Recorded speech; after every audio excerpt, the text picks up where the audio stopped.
Hello friend, welcome back to my channel.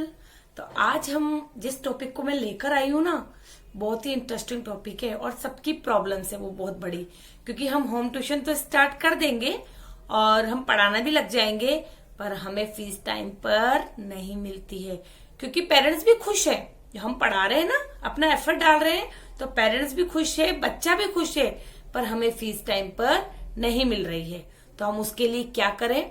तो हमें उसके लिए ये करना है कि हमें या तो व्हाट्सएप ग्रुप बना लीजिए, ठीक है, उन बच्चों का व्हाट्सएप ग्रुप बना लीजिए, उनके बच्चों के पेरेंट्स का और खुद का बना लीजिए, और आप जो बच्चों को डेली पढ़ा रहे हैं और जितना एफर्ट्स डाल रहे हैं उनके सामने शो करिए, उसको डेली भेजिए कि आज मैंने ये कराया, आज मैं ये करा रही हूँ, या कल मैं ये कराऊंगी। बच्चों को, अपने बच्चों को प्रिपेयर करना, तैयार रखना इस बात के लिए, और टाइम टू टाइम उनका टेस्ट लीजिए, ताकि पेरेंट्स को भी ये पता चले कि मैम हमारे या सर हैं हमारे बच्चों के ऊपर काफी ध्यान दे रहे हैं और उनको अच्छा पढ़ा रहे हैं, उनके साथ अच्छे से अच्छा उनको अच्छे से अच्छा करना चाहते हैं, ताकि वो बच्चे आगे से अच्छा प्रोग्रेस करें।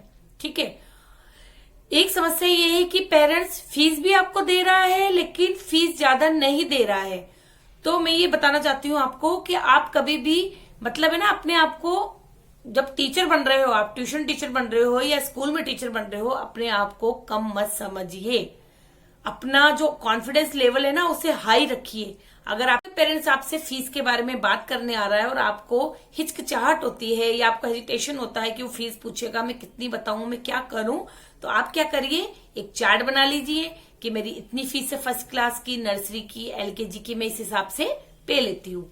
ठीक है। उसके अलावा आप उनको, जब वो आपसे फीस बात करने आए या आपको बताने आए, तो पहले ही आप अपनी जो आपकी खूबियां हैं, जो आपके गुण हैं, वो उनकी आगे रख दीजिए कि मैं बच्चे को इतनी देर पढ़ाऊंगी, मैं बच्चे का पहले टेस्ट लूंगी, आपका बच्चा कौन से स्कूल में पढ़ता है, कौन सी क्लास में पढ़ता है, उसे क्या क्या आता है, उसको यहाँ तक की नॉलेज है, उसका बेसिक क्लियर है।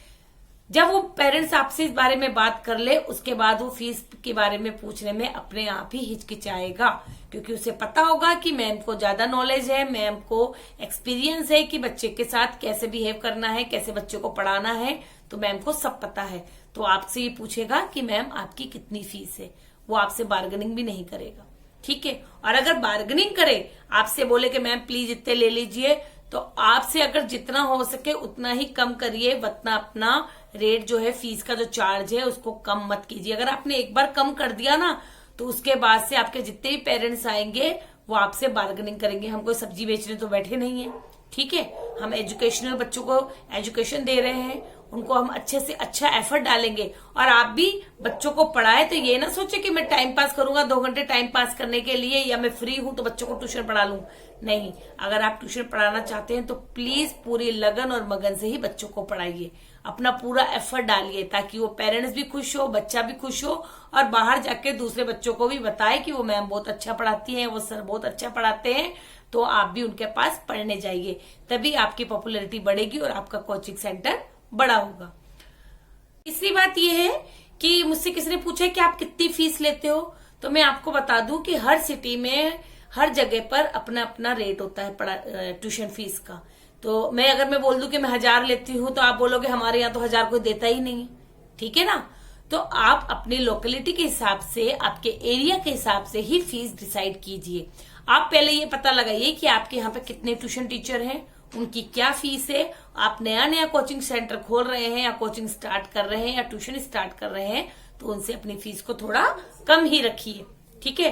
अगर आप कम रखेंगे तो आपके पास बच्चे भी ज्यादा आएंगे, आप उनको पूरी सुविधाएं भी दीजिए। मैंने आपको पहले भी बताया था, उनको पानी की व्यवस्था कीजिए, वॉशरूम की व्यवस्था कीजिए, ठीक है, उनके बैठने के लिए इंतजाम कीजिए। तो अगर आपको अपने एरिया के अकॉर्डिंग ही, और मिनिमम है ना, किसी भी जगह पे आज मुझे आज के रेट में ये पता है कि किसी भी जगह 4 या 500 से कम फीस तो कहीं भी नहीं ली जाती। किसी ने बोला कि मुझे एक कमेंट आया था कि गांव में उसे 150 रुपए फीस, बच्चे उससे ज्यादा नहीं देते हैं। तो आप प्लीज आप ये पता लगाइए कि बच्चे सरकारी स्कूल के तो होंगे, हिंदी मीडियम और इंग्लिश मीडियम का भी काफी फर्क पड़ता है, ठीक है। तो आप है ना 150 रुपए, तो मैं तो आज ये मान के चलती हूँ कि 150 रुपए में तो आज कोई ट्यूशन नहीं पढ़ा सकता।